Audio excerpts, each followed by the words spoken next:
The Virtual Curbside is a production of the Utah chapter of the American Academy of Pediatrics, the Utah AAP, working together to improve children's lives through education, advocacy, and networking.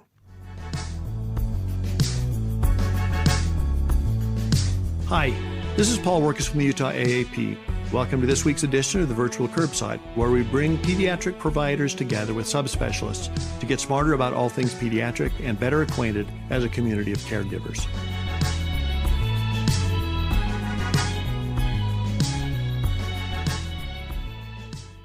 The Virtual Curbside is brought to you in part by a generous grant from Primary Children's Hospital. Primary Children's Hospital, the child first and always. Welcome back to the Virtual Curbside. This is your host, Paul Wirkus. This month, we're joined by Dr. Shaun Mendenhall, hand surgeon who's recently joined the staff at Primary Children's University of Utah. Welcome back, Shaun. Thanks, Paul. Glad to be back. So you mentioned, as we were talking before, as we were putting the episodes together, you're just back. This is the fall of 2024, just back from 2 weeks in Ukraine. Tell us what you were doing there. Yeah, so I had a partner in my last practice at the Children's Hospital Philadelphia that was Ukrainian, and she started a nonprofit organization to offer surgery to folks in Ukraine that don't otherwise have good access to it. And so she's actually been going for a number of years, even before the war started, and a number of times after the war started there. And so each time she would be there, she does more of the cleft lip and palate type of surgeries. She would send me photos of these children that would come with all various types of hand issues and asking what to do with them and so on. So I finally just said, why don't we just save up all those children and I'll come back with you on one of your mission trips. And so we just went and spent 2 weeks there, 1 week at a small town children's hospital in Mukachevo, Ukraine, which is on the western side of Ukraine, close to Slovakia. And then the second week we spent in a bigger city in Lviv at St. Nicholas Children's Hospital. And at both of those hospitals, we screened about 150 children, and we ended up operating on about 50 children. And, one of our main goals obviously was to take care of as many kids as we could. But another main goal is to teach the local surgeons and the local trainees as much as we could. And so surgeons actually came from the entire country to spend those 2 weeks with us. And it was just such an incredible experience of helping these people who are extremely humble right now because of the war. And many of the resources have been, sent to the war front. And so they don't have the normal just resources they need to, take care of these kids. And so it was really quite a privilege and an honor to be able to help as much as we could while we were there. Yeah, good for you. That's a wonderful thing. There's nothing quite as persuasive as pictures of kids who need something, right? Right. Yeah, and the people are just so grateful. And again, their surgical training there is different than ours. They, for the most part, they do about 3 years of surgical training after medical school. And there's not much subspecialty training. And so they have to kind of figure out things on their own as they go. And so in contrast with what we do here, to do what I do after medical school, I did 7 years of training. And so more than double what they do. And it was very, very structured for us here where it's not for them there. And so they were just so grateful to have our expertise and our ability to show them how we do things. And overall, the resources there were decent. It's not quite a third world country, just a little bit more developed than that. So we had a lot of the things that we needed, and all the things that we didn't have, we brought with us. So it worked out really well. Yeah, forward to doing it again. Hopefully this war will end favorably soon and we'll be able to do it more. What an incredible thing too, isn't it, to be able to take your particular set of skills and to be such a gift both to those individual kids, but to all those kids who are going to be cared for in the future. So what a wonderful thing. We're going to talk about two sort of unrelated topics today. Before we start, do you want to mention your disclosures? Yes, I'm an educational consultant for Polynovo. That's my only disclosure, not really related to anything we're talking about here. All right. Now, as I mentioned a couple of weeks ago, the thing that occurred to me as I started to map out what we wanted to talk about is that we really need to have you back in a couple of months and talk about some more stuff because I don't think we've even scratched the surface.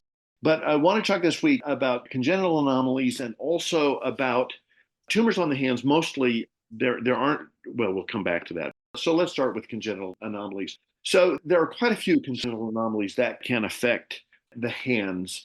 You want to just walk us through the major categories that you see? Yes, absolutely. So congenital differences of the hands or any of those things that, happen during development that lead to a hand difference. And by far the most common one that we see is within the realm of polydactyly or having too many fingers. And as hand surgeons, what's interesting is we deal with all of these congenital differences of the hands, but we also deal with them oftentimes of the feet as well, because they're so similar. And as hand specialists, we do so much of this of the hands, and then we're also, experts in doing it for the feet. But polydactyly is the most common congenital hand difference. And what makes it common is, there are these little extra fingers that some people are born with on the small finger side of the hand. And there's really two types of small finger polydactyly. There's what we call type A, which is a well-formed small finger, extra finger. Or there's type B, which are these little pedunculated extra fingers. They often have a little bone in there and a little fingernail, but they're attached only by a little skin bridge.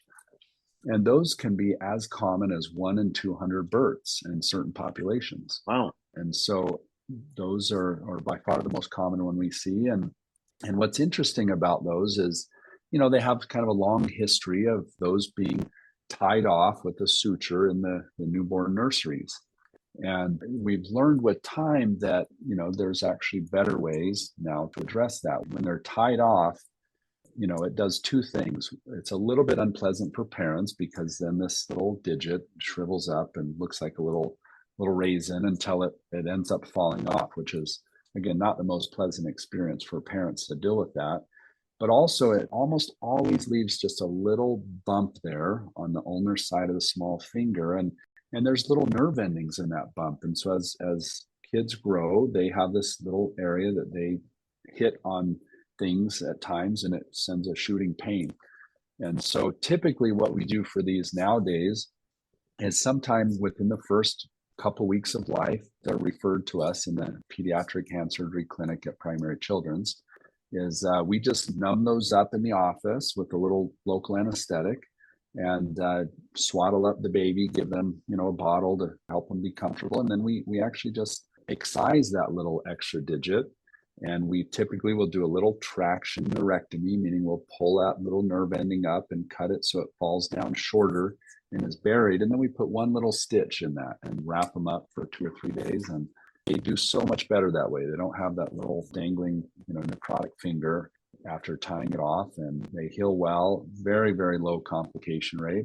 And so that's kind of the 2024 version of how we deal with the extra little small finger. So anyway, that's the most common polydactyly, but polydactyly can affect any part of the hand. So the next most common is to have actually a duplicated thumb or 2 thumbs, and that can happen at any level from the tip of the thumb all the way down to the base of the thumb. And then more rarely, you can have central polydactyly where you have an extra finger somewhere in the middle.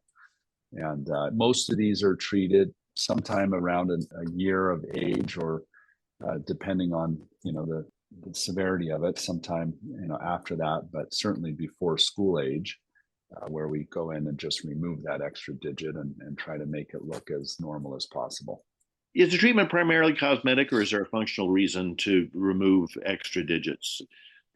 Articulate. Yeah, that's a very good question. We try to think that about a lot of these things in a functional standpoint. But for example, having 2 thumbs, functionally, sometimes you could probably grip something much, much stronger than with 1 thumb. But it's so socially disturbing in our modern era that, from a social functioning standpoint, it's, sometimes can be quite hurtful. And so, it's hard to sort of separate out those 2 things. But I'll tell you, it's a very strong belief of mine and most hand surgeons that appearance highly impacts function as well. And sure. We try not to use the word cosmetic too often, but having a normal appearance is an important part of this as well. But there are some that do get in the way, these extra fingers as well. And so that would certainly be a functional thing to remove. But yeah, in our culture, almost invariably try to strive for a 5-digit hand or foot. Mm-hmm. And So what about the syndactylies? Yeah, so syndactyly is the second most common congenital hand difference, and that's where fingers are born fused together. And, it turns out in development, all five of our fingers start out being fused together. And then throughout development, we have apoptosis that happens between the fingers where the tissue and the cells die off, and that results in separated fingers. And every once in a while, that process fails during development, and people are born with fingers still fused together. And this can be sometimes what we call simple syndactyly, where the bones are not fused, it's just the skin. But sometimes we even have them where they're more complex syndactyly, where the bones are fused together as well. And so similar to polydactyly, at least the major polydactyly, we typically start to think about surgery at about 1 year of age, but it can be anywhere after 1 to 2 or 3 years of age where we go in and we can actually surgically separate those fused fingers. And that often requires a combination of doing little local flaps and some skin grafting between the fingers to separate those well. And patients are usually very happy with the results and go about living a completely normal life after surgery like that. I get the impression that at least partial syndactyly of the toes is much more common. Yeah, it is quite common to have that, to have the second and third toe, partially fused. And there's really not a functional significance to separating those, and a very small appearance difference, right, to having those. So many people end up leaving those alone. Right. But there are many people too that would prefer to have more normal anatomy. And so we also offer to separate the toes when they're fused together. More commonly, if the great toe is fused to the second toe, now that becomes a functional issue because you can't wear, flip-flops and things like that. And so those we almost always separate. And then the other web spaces we separate just if the parents or the children would like it done. And it's a pretty safe, straightforward operation to do that. I have a few patients who are sort of proud of their partially fused toes. They say they swim faster. Yeah, I was going to say that might offer them a functional advantage if they're swimmers with that. What about missing digits?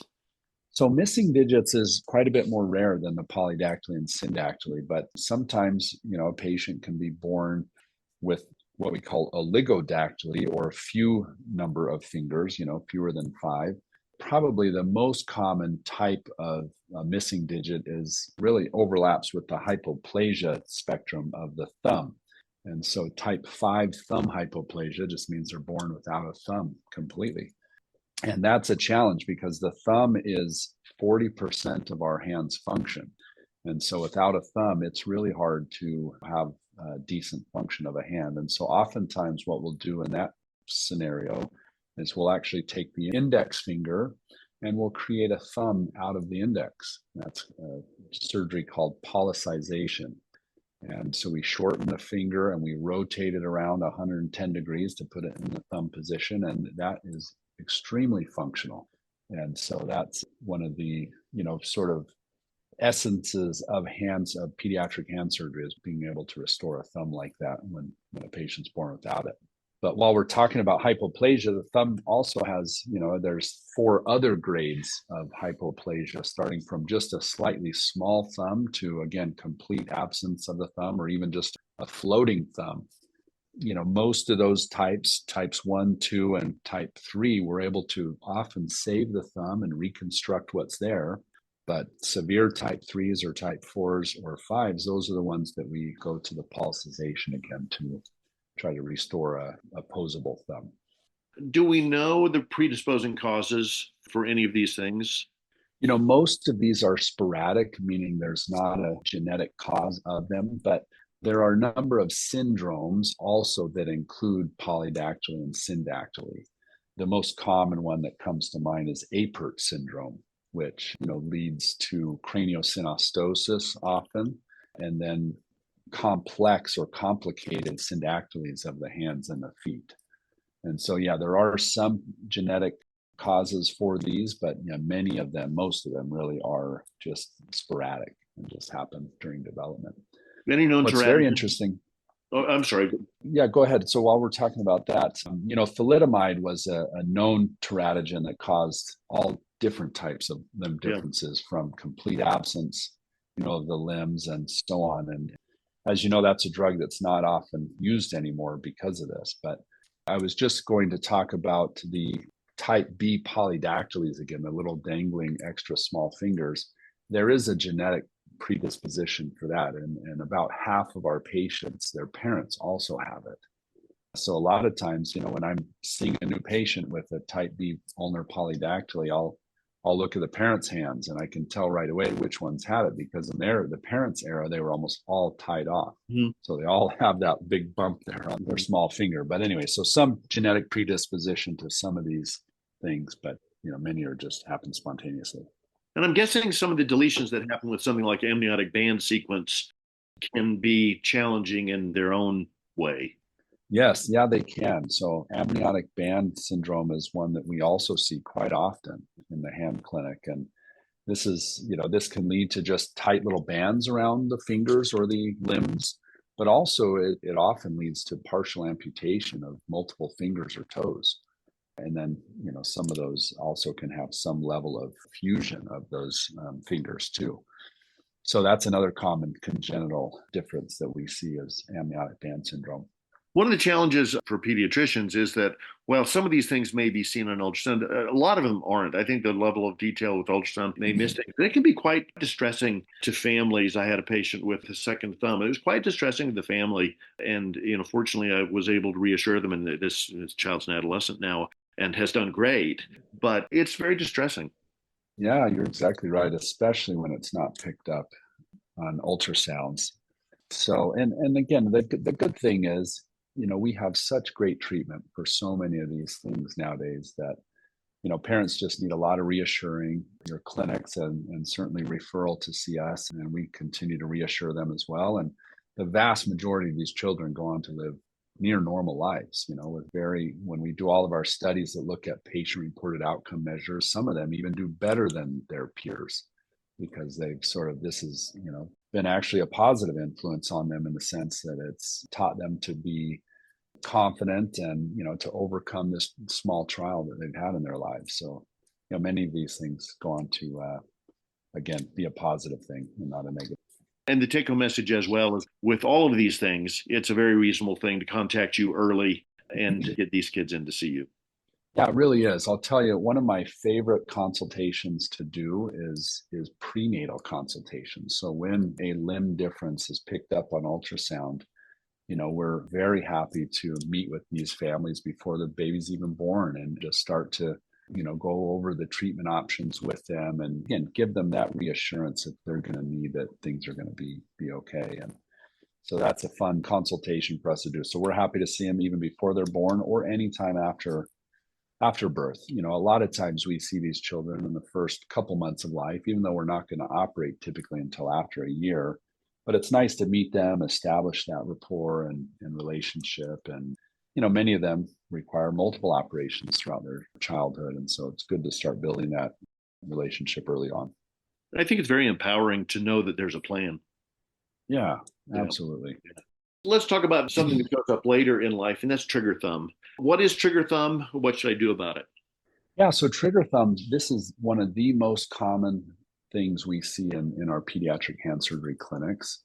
And it's interesting because, this is something that typically forms sometime in the first year of life, but it's typically not picked up until age 2 or 3. And it's often where there's a minor trauma that the parents say, the child's hand got stepped on, or they caught a ball wrong. And all of a sudden the parents notice that the thumb is bent at the distal at the interphalangeal joint, and it can't straighten. And they think it's due to this trauma when in reality, this is not a traumatically involved condition at all. It's something that just develops in the first year of life with a little nodule in the flexor tendon, and then getting kind of stuck in the pulleys that hold the tendon down to the bone. And so they'll often come to our clinic with some complaint of minor trauma, and they notice that one or both of their child's thumbs won't straighten all the way. So on exam, we just reach down and feel over the base of the thumb on the flexor tendon, and there's almost always a very large nodule there called a Nada's node. And so a lot of times what we do is, depending on the age of the patient when they arrive, we just offer a lot of reassurance that Many of these will go away on their own. And they typically go away before the age of 3, sometimes 4 years of age. So if it's still there after 3 or 4 and it's still kind of stuck without full range of motion, that's when we start talking about treatment. And treatment typically for a pediatric trigger thumb is a very short operation where under general anesthetic, we go in and we just release the tight pulley that's preventing the nodule from freely gliding and put them in a soft dressing that stays on about 2 weeks. And then they go on their lives. And it's, in the vast majority of patients, totally curative. But we typically watch them again until about 3 years old. And if they're older than 3 and their thumbs are still stuck, then that's when we start to consider surgery. Are they limiting for kids before that? They don't limit a whole lot of function because a lot of times it's stuck in flexion, and that's a functional position of the thumb. But the downside is if it doesn't resolve, when the body compensates when something's off. So if this joint is flexed, the interphalangeal joint is flexed, what happens is the metacarpal phalangeal joint starts to hyperextend with time, and they get the zigzag deformity of the thumb. And so I've seen kids that come to me when they're 12, 13, 14, and they've had a trigger thumb their whole lives. And now they just have this kind of little bit of a zigzag looking thumb. And so that's why typically we recommend surgery by 3 or 4 years of age, just so they can have full range of motion. They'll get normal development of the joints, and they won't have this compensatory, hyperextension of the MP joint. Anything else you want to say about congenital anomalies? There's a few other very severe congenital anomalies that we don't have time to completely go in, but I'll just mention very briefly. One is arthrogryposis. So arthrogryposis describes any condition where there's a congenital joint contracture. So children are born with joints that don't move normally, or they're stuck in a certain position. And this is a broad range of conditions, but the great thing is we do have a lot of really good treatments for these for the hand and upper extremity now. So it's certainly something we would love early referrals for as well, and we can work together with our multidisciplinary team to help these children. And then one other one that's very severe that we see on occasion is radial club hand. And that's where children are born. It's a type of hypoplasia. They're born with either no radius bone in their forearm or a short radius. And that causes their wrist to fall over and to have somewhat of a right angle appearance of the wrist. And we also have really good treatments for that. There's nothing that works perfectly, but we do have some ways that we can help straighten that out and give them a little bit more of a normal functioning and appearing forearm. So I think that'll be it for congenital stuff. Terrific.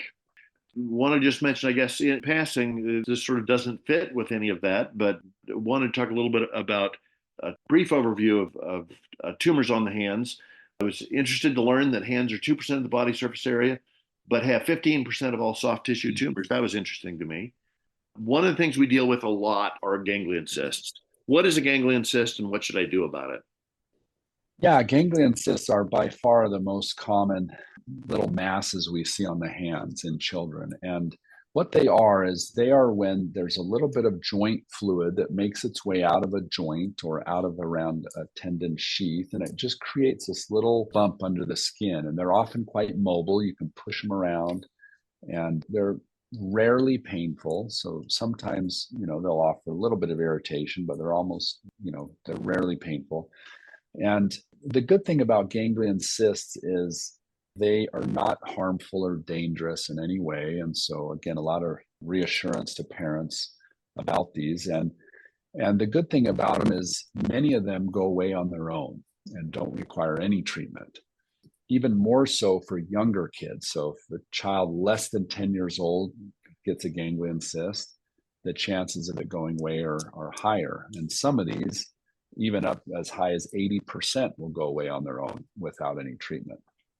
But for older kids or for cysts that have been around for a year or two, then the chance of it going away on its own becomes less likely.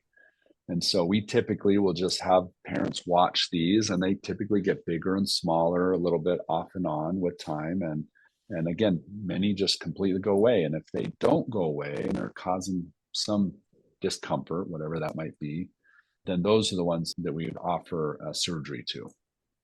And surgery typically consists of, just a very short general anesthetic where we numb it up, patient goes to sleep, we make a small incision, and we go in and we remove the cyst and its little stalk, and then we put them in a little brace for about 2 weeks after that, and then let them kind of go on with their lives. So that's a little bit about ganglion cysts. They happen on the feet too? They can happen on the feet and on the ankles.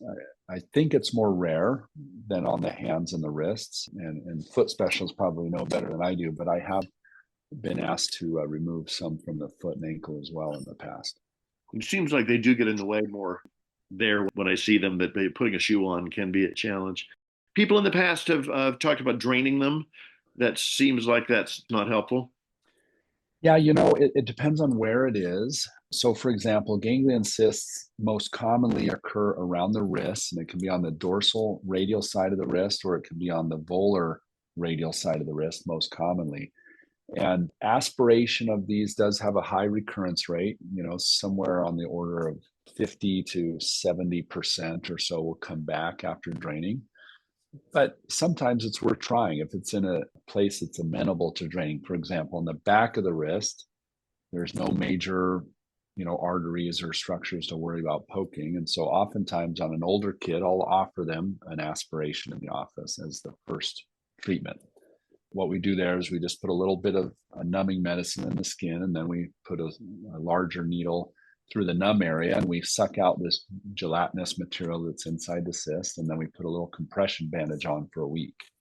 Sometimes it won't come back, but most of the times it does come back. And then, again, we either just continue to watch and wait, or if it's really bothersome, again, we'll offer surgery to the children.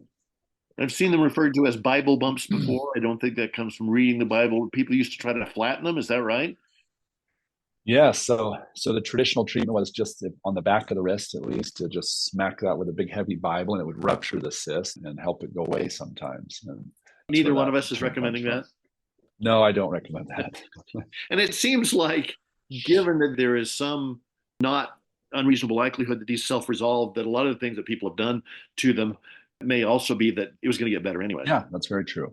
Yeah. Yeah. So I think it's always very reasonable to just watch these for a year or two, as long as they're not too bothersome. And then if it's persistent, that's when it's a good time to send them over to see us, and then we can at least go through the surgical. Well, we'll save talking about other tumors on the hand for another day. That's hoping that you're willing to come back at some point. Absolutely. Be happy to, Paul. There's so much we haven't talked about. Stuff like cerebral palsy and brachial plexus injury and all sorts of things that are so important to what you do. Shaun, thank you so much for your time this month. This has been very enlightening, and let's plan to talk again in a couple of months to explore some of those other topics. Yeah, that sounds great. Well, thanks again so much for having me. And for anybody that's interested, you can follow me on Instagram at PedsHandDoc. And if we need to refer somebody to your clinic, what's your number up there? Yeah, the number for our hand surgery clinic is 801-581-7719. And you can reach us anytime at that number. And then again, feel free to reach out on Instagram as well. I don't check it as often, but if you have a question, I'm happy to answer it there and start the process as well for getting in to see us. All right. Thanks so much. Thanks to our listeners. Thanks for liking and subscribing. It's the only way we get the word out. Thanks to Elisa Stoddard for making this sound more or less like a podcast. And thanks, Janice, for listening.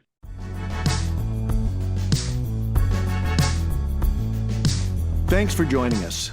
We look forward to getting together again next time. The virtual curbside is available on iTunes or wherever you find your other favorite podcasts. Be sure to like us and subscribe. We want you to like us both because we're needy that way and because that will help other listeners like you find us. Check out our website, vcurb.com, for supporting materials, schedules, and other great stuff. The Virtual Curbside is an educational production of the Utah chapter of the American Academy of Pediatrics. The opinions expressed in this podcast, while carefully considered, are ultimately the opinions of the presenters and not necessarily of the American Academy of Pediatrics or our employers. And remember, the content of this podcast shouldn't be seen as a substitute for seeking actual personal medical care. If this is an emergency, hang up and dial 911. Otherwise, schedule a visit with a caring healthcare provider to try to get to the bottom of your concerns. None of this could happen without Elisa Stoddard, our extraordinary executive director of the Utah AAP. Many thanks to Tim Cosgrove for his help on the website and logo design. Production design and editing thanks to Phil Wirkus, who also composed the theme music. See you next time.